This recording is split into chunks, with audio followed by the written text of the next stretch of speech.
Welcome to the Year of Being 70 podcast, episode 2 with me, Lucy McCarraher, and Lisette Schuitemaker. Hello, Lisette. How are you? No, I am very, very well. Also, Good. because I had a lovely party over the weekend. Well, so did I. I have to say, it was my birthday party, my 70th birthday party. And honestly, my mum forced me into having a birthday party. She said I absolutely had to celebrate. And I'm honestly not a very party person, really. I find lots of people overwhelming being an introvert. And I've literally been dreading it for weeks and being anxious about it. And then it just started and it all fell into place and it was absolutely lovely. And most of my family were there, you were there, my best friends were there, most of them, and the friends I have at work. And it was just very nice. I hope you enjoyed it too. I enjoyed it very much. And it started already with seeing your mother. Let's just talk about your mother. Not all of Yeah. us who are 70 still have a mother. No, I am very lucky. I really recognize that. And a mother who is there and present mentally as Yeah. well. Yeah, I went to visit and she had she had found this book and she was saying that, she had been relocated after her fall and she didn't know where everything was, but she'd found this kind of leather book and had pictures of her and my mother. And she showed me a picture of when my parents were just recently engaged it might have been, well, they married in 52, so I think in 51, that I'd never seen that picture.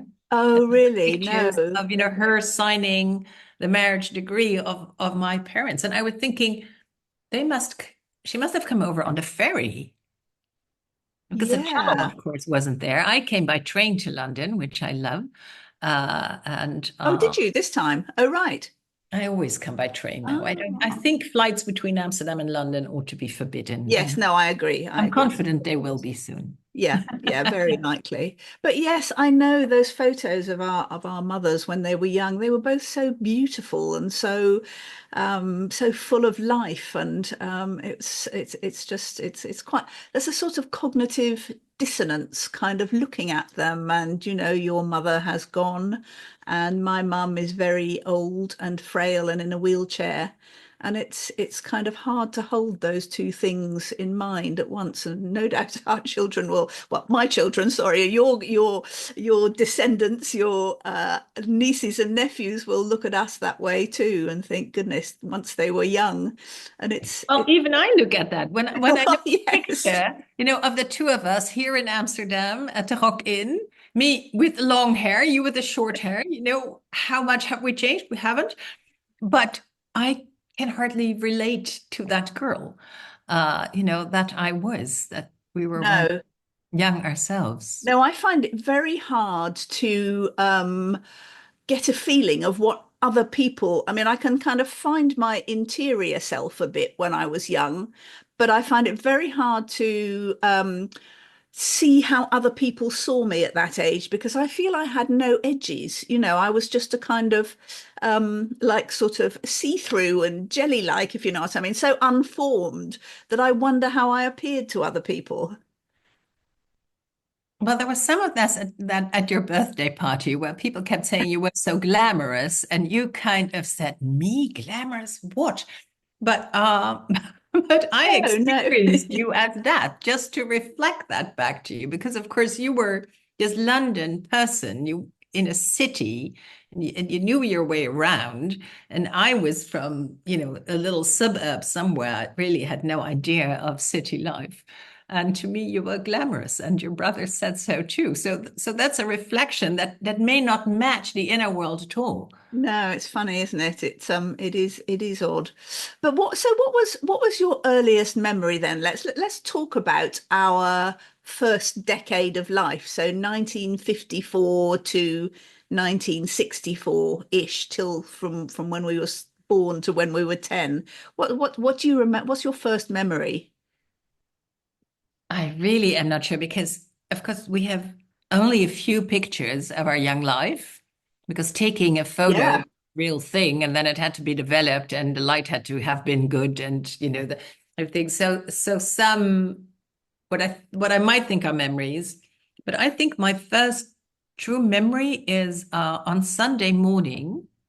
We would go to my parents, who, of course, wanted to have a lie in and have a sleep in. And we would ask if it was okay if we made a gezellig ochtendje, which means a cozy morning. And they always said yes, because what happened, Aleid and I, my sister and I, would share a bedroom. And, I must have been 6 or 7. And so she was, yeah, 2 or 3.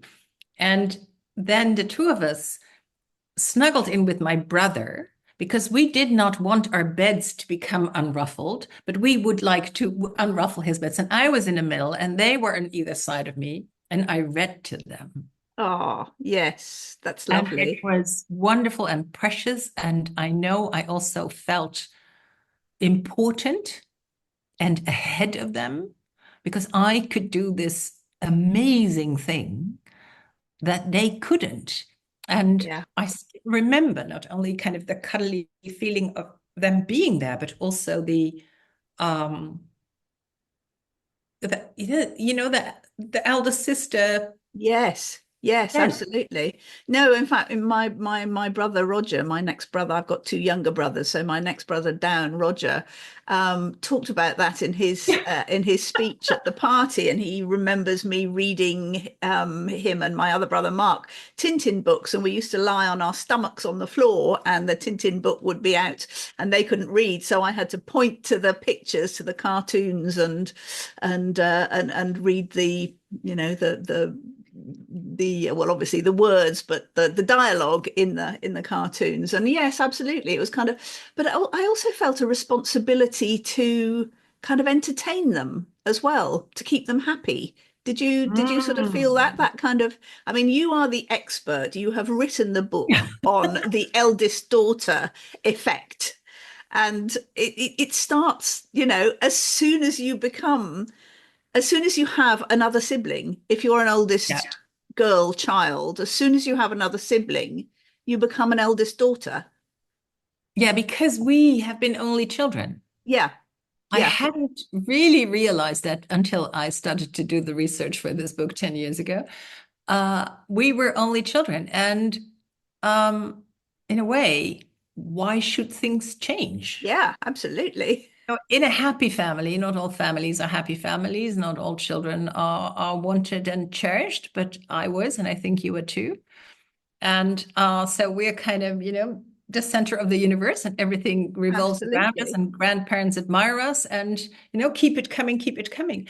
And then one day, this new sibling arrives and takes the place on our mother's lap that was ours. Yeah. And so, of course, there's, it translates kind of as jealousy, but it's like an existential fear.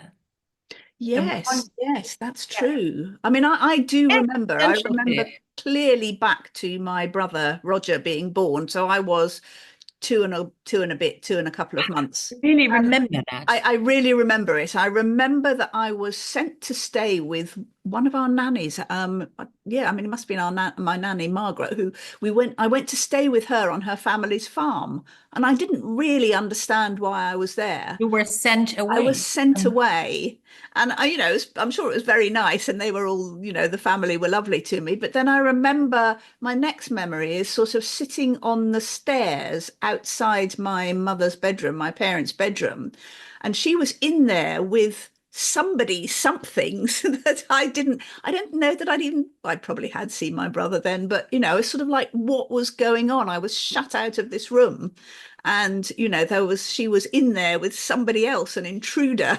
and Absolutely an intruder. Yeah. yeah, and so yes, I had not a love-hate relationship. That's far too strong. But as my other brother Mark said said at my party, he said that he when he came along, I didn't feel any kind of competition with him because he was the youngest, he was very cute, so I kind of was very nice to him. I don't think I was very nice most of the time, no, some of the time to Roger. I mean, we definitely fought, and I definitely felt that. And you must have, because you had a brother next as well. Your next sibling is a brother. Do My you next, remember him coming along or? no, I don't think I truly remember that. But I can see the pattern. And what happened to me was I was with my parents in a small flat because this was, of course, we were born, you know, a mere 9 years after the end of the war. Yeah, Eight even. The war in Indonesia ended a bit later, I think. And times was still scarce. So when I was conceived, actually, my parents lived in Amsterdam. They lived in one room. And my mother used to say there was a staircase up to a door that went nowhere. But fortunately, they had that so they could keep some of the things not in the room, but on that staircase. That's how tight yeah, things were. And then my father got a job in Utrecht and they moved to Utrecht and we were in a small apartment, a small flat, very horizontal. And then my brother was born, and 2 months later, we moved to a house, a two-story house. And, false or not, but I can still feel inside me the kind of panic of, you know, in the evening. So I was on the what you say the second floor. We say the first floor. So I was in the bedroom, floor, and my mother would be downstairs with the baby, and I kind of had no access to that, and I felt yeah, like you were sent away. I felt banished and totally. Who am I to be now? And so, out of that, our theory has come all these amazing qualities of, you know, yeah, you felt responsible. And we then try to help kind of earn our way into the family. Can we still keep the place? Can I still be here now that you have a new baby?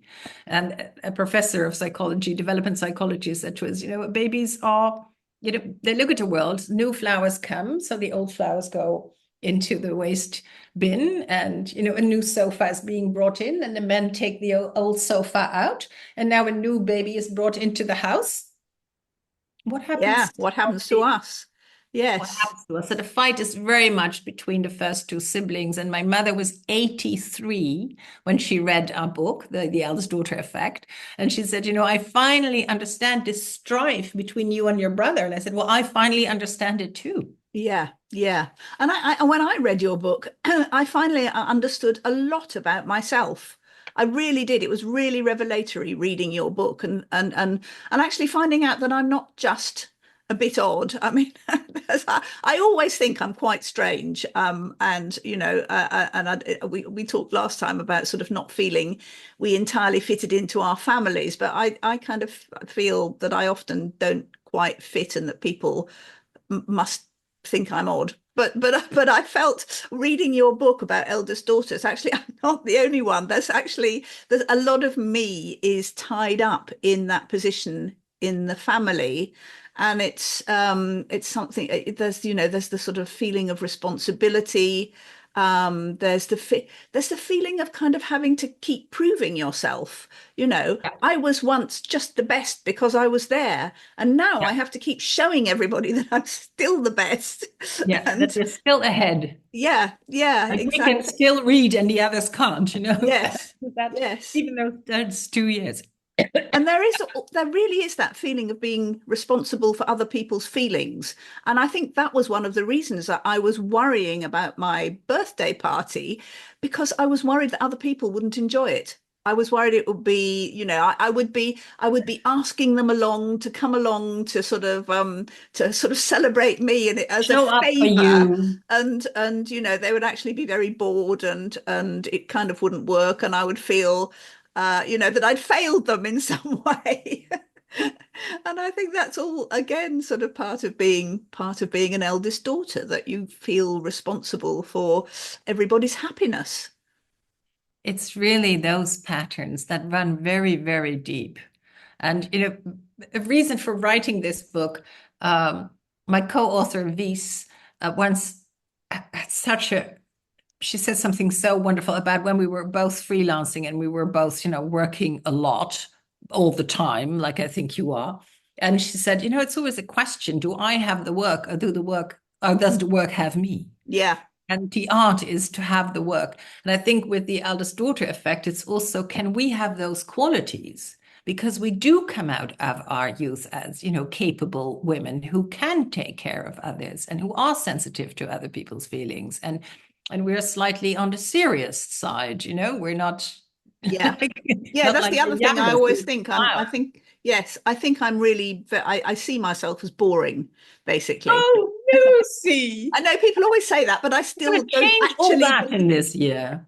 I think I'm not very funny. I mean, I think I've got a reasonable sense of humor, but I'm not a life and soul of the party type. I love having conversations one to one like this, but when there are lots of people around, I can't. Find it very difficult to kind of find a place in a big conversation. And I don't know whether that's Yeah. anything to do with being an eldest daughter actually, or just being a bit of an introvert It's and so maybe. interesting. We'll talk about that too. I feel also I'm an introvert, but I have learned how to be an extrovert. Yes, I've taught myself that's very how to good. be more outgoing. Yes, I think I have to some extent, but there are some times when I just feel I cannot do this. I'm very unskilled at being in among lots of people. But anyway, we can talk about that another time. I just want to say your party, but you know this, your party was wonderful from the get-go. It was people were already interconnected because you are an amazing connector of people and starter of groups in which people meet and inspire one another and are inspired by you, my friend. Oh, well, that's very Um, kind of you. Yeah, yeah, that's what you say. That's very kind of you. And you kind of Teflon it away, right? It bounces right back. So it's really hard to take in, that we are valuable because of ourselves, not because we can already read and the others can't. And we must, Oh, yes, yeah, that's yeah. valuable Gosh, yes, that just reading thing us. is really actually, be sort of you, yes, having a skill that you need to impart to others as well. The sort of the teaching thing almost is sort of probably quite eldest daughter-ish, isn't it? I think so. Think so. But Interesting. that also gives us a position of, it kind of continues our position. So the idea is, can I have the qualities, but them not have me? And that's the whole idea of the book and of the retreats that we're going to do. We're going to do another eldest daughter retreat in March Yes, up in Fintorn in Scotland again. So, that sounds absolutely wonderful. so insightful. And it's also so I mean, there's a lot of tears, but there's also a lot of laughter Yeah. because you see the others. We come into the room and people immediately start rearranging the room because that's what we do. We make sure that everybody's comfortable and you kind of see the others do what you do all the time. And it is just Oh, that's hilarious. fantastic. Yes. So Yes. there's a loosening up of those, patterns. Yeah. Do you think it made any difference to our kind of position as eldest daughter, our kind of a role as eldest daughter, in as much as we were born in the mid 50s? Do you think there were expectations of girl children at that time that also shaped us, even if we didn't particularly know about it or want it? Do you think that we are? I mean, because in the 50s, in 1950, I mean, I can remember, my like you were saying last time, your father went to work, your mother stayed at home. I remember my mum kind of I can just remember one sort of evening when I must have been with her and it was sort of, I don't know, maybe 5:30, 6 o'clock. And, the door opened and she kind of sprung up and ran down the stairs to meet my father in the hall. And I remember, like you said, kind of coming down in her wake down the stairs and thinking, oh, yes, that's my father. He's come back from somewhere. It's, and really, and what kind His of role father had this modeling? mysterious life. He had Yes, yes, mysterious other absolutely. life. and my mother did sort of work later, but at the time, when we were young, both of our mothers were at home, and that was the role model. And yet I mean, not that we have followed that role model, either of us, but I wonder how much we felt um, that we were pushing against it in any way. I mean, I don't know when I mean, the 60s kind of started perhaps in, I don't know, maybe 1962. And I was right on, literally on the edge of that because our house in Chelsea was just off the King's Road, which And was, that's where it all started to where it happen. literally almost did all start. And I used to, we used to go shopping on the King's Road and we used to buy, the groceries. We used to go to the chemist. We used to do kind of ordinary things on the King's Road. And then suddenly, well, Mary Quant's boutique actually was the first thing, bizarre. It opened in 1955, but I wasn't aware of it then. But, gradually as I became, I think, sort of 7, 8, 9, the shops started turning into kind of trendy fashion boutiques, and people started walking down the King's Road in, mini skirts and bell bottoms and, as we called them then, not even flares, but it became a kind of real sort of center of change. And I don't know about you, I didn't really kind of feel they were that generation of people who made that change were a bit older than us. So it was kind of a bit kind of like looking at it with, oh, what's going on? Who are they? Kind of. Yeah, and I mean, you lived in a city that's really a difference because in our suburbia, it was a world of women and children Yeah, because yeah, the fathers were all away. And the only men you saw were actually, teachers or the milkman who came to the house and, delivered the milk and the baker came to the house to yes, deliver yes. People delivered stuff then. Yes, stuff. And absolutely. you also had, still like the traveling salesman with brooms and Yes, we had a man those, who came and mended the woven kind of, I don't know what you even call them, kind of wicker seats of chairs. yeah, And our milkman, I remember when I was very small, had a horse-drawn, milk float. He had two horses called yeah. Bluey and Strawberry. Yes. And one day somebody told me they'd gone to the glue factory, and I didn't know what that meant. But he got an electric float after that. Yes. It's true. I don't know if I remember them being a horse, but I see now that you say it. I mean, it's all so old-fashioned, but it's Yeah, so interesting that we yeah. have just, been at the tail end of, um, yeah, a life that wasn't, yeah, what do I say? It wasn't supermarketed. No, I remember the first supermarket coming onto the Yeah, King's Road. In yeah, fact, it was started by the father of a girl who lived on our square. And I think it was called Gardeners then. That was her. Anyway, it was the first supermarket sort of almost in England, I should think. And I think that was when I was about 6, maybe, or something like that. But that was a very odd thing, a great big shop with lots of, sort of different kinds of food in it. yeah. Food was disgusting when I was young. I mean, I really remember being, not enjoying eating at all because we were not long out of rations. Were you, did your, Yeah, we had rations too. yeah, But I don't really remember that anymore. no. I'm sure that was so. Yeah. Yeah, but I also remember, I guess when I was 2 and 3, I remember houses, in London, houses have sort of metal sort of paling fences in front of them, and they'd all been cut off. There were no fences. There were just these round black spots in the kind of wall outside houses, because they'd all been taken away for metal to make arms. And I remember veterans, ex-service men, really quite a lot of them very bedraggled and begging on the streets.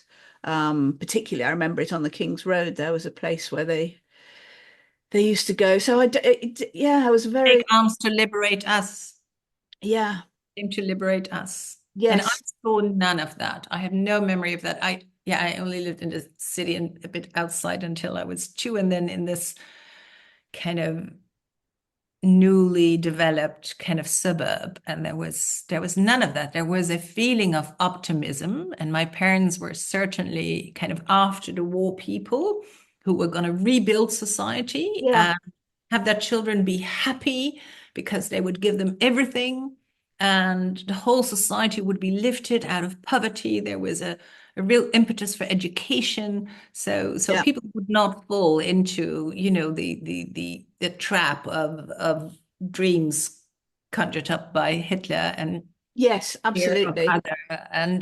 And yeah, I do remember also my parents kind of modeling themselves after the Kennedys. Oh gosh, My yes, father looked a absolutely. little bit Yeah. like John Kennedy, and my mother looked a little bit like Yes, Jack, she did, and they didn't she? modeled Yes, with that themselves dark hair. after that. Yeah. And she got a kind of an extra hairpiece, so she could have like Oh, this really? bouffant Yes, hair. And it yes. was elegant. And I remember their kind of veneration for everything American. That's really interesting because I don't think in our household that I certainly don't think my father venerated Americans particularly. He was very British, but my mother certainly kind of, I remember, her kind of dressing in that sort of late 50s, early 60s kind of Jacqueline Yeah. Kennedy sort of way. And she was really quite cool and there are some lovely photos of her, dark glasses and looking very, very trendy. And she had a red Mini Minor, so she was, she became. Wow. Yes, I know she was very with it, as we said in those days. But I remember certain events like I think it was the Bay of Pigs where there was potential nuclear war, and I remember sitting in a cloakroom at school with a teacher and talking about whether the world would end. I think I was probably about 7 or 8 then.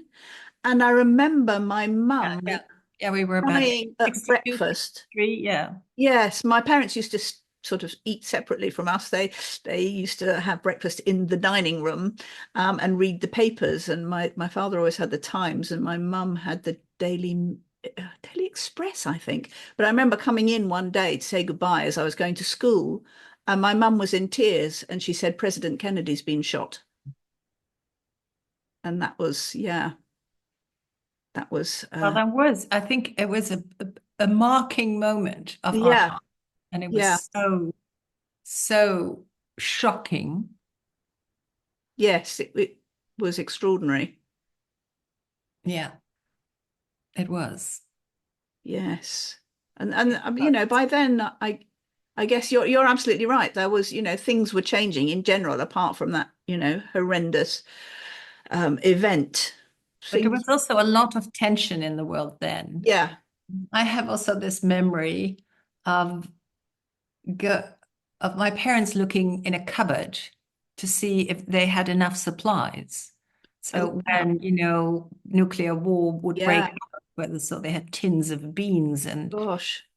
and I know people now have, also have supply. Yes. We Yes, have it's kind of supplies come then, and back they were kind again. of, I remember their conversation, and I didn't really understand what was going on. I don't think we had television yet, so what would I know of the news? Not much.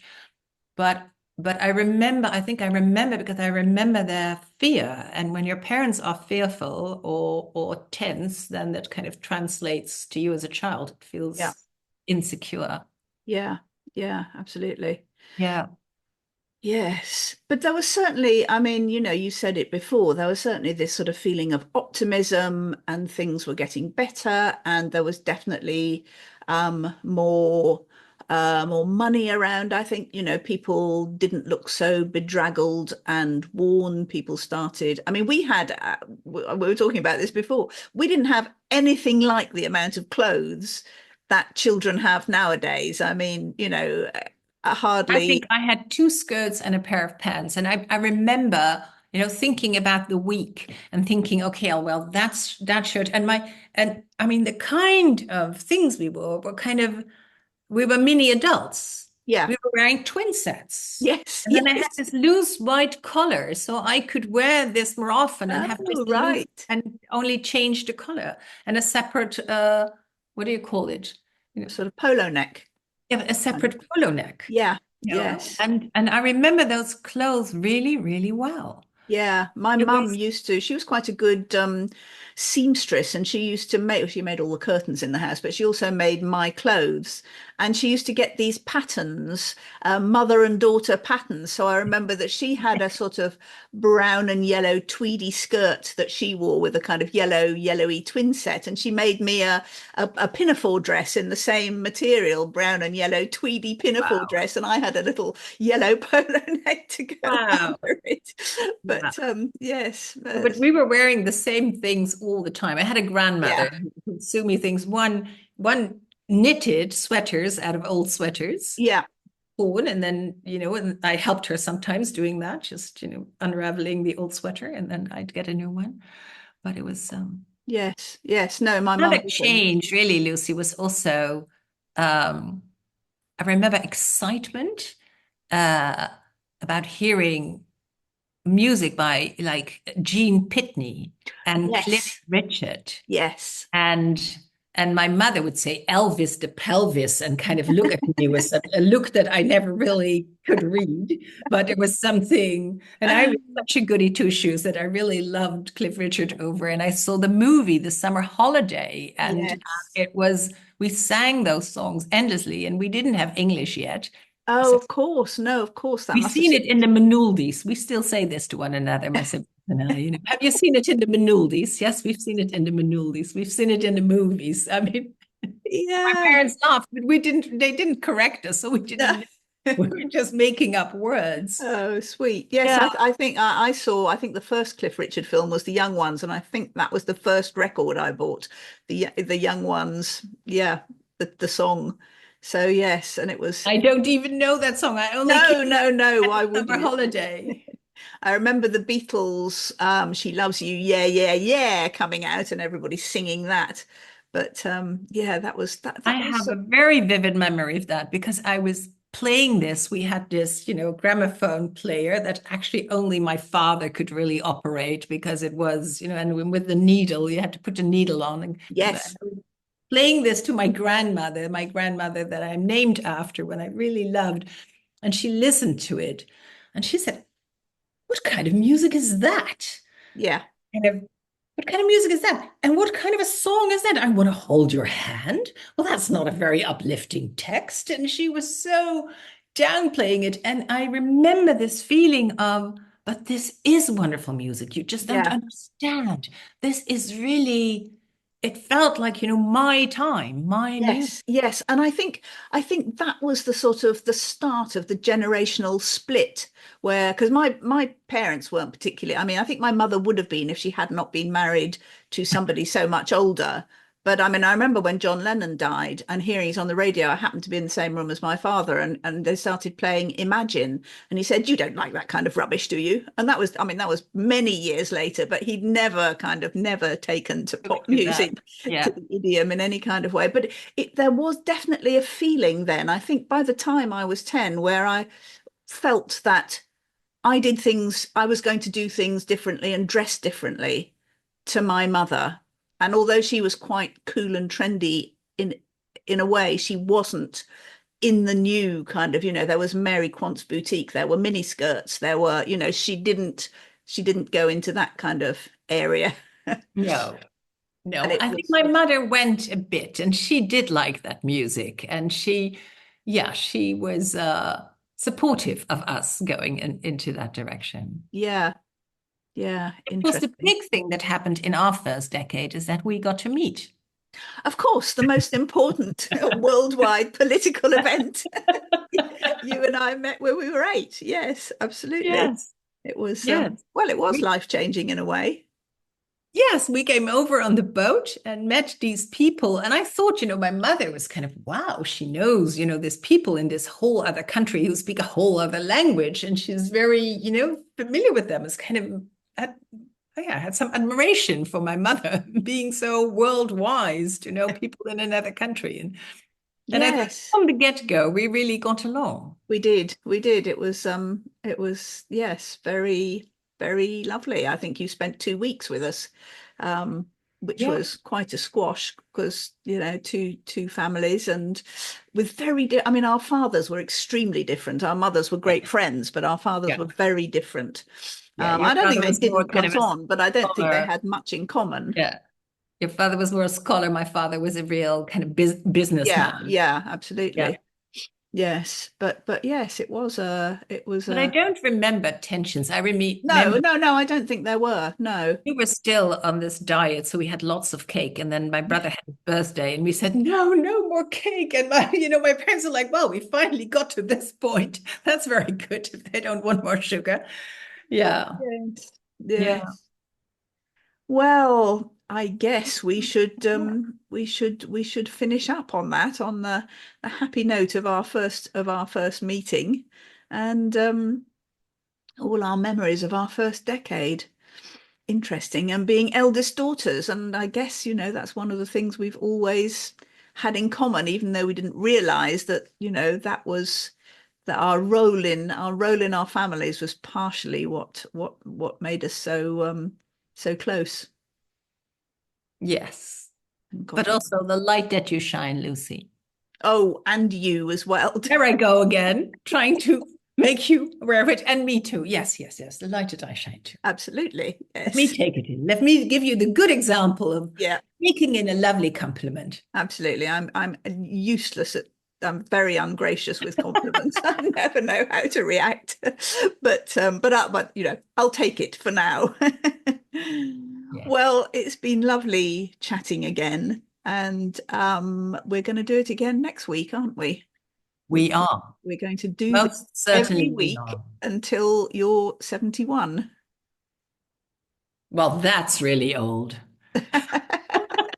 It's sort of, yeah, well, no, let's not go there. But Yeah, actually, yeah. what I'd like to say for anybody in their 70th year or thereabouts, who is listening, or their 71st year, as it actually technically is, if you've got, please do kind of get in touch with us on LinkedIn. We're both on LinkedIn.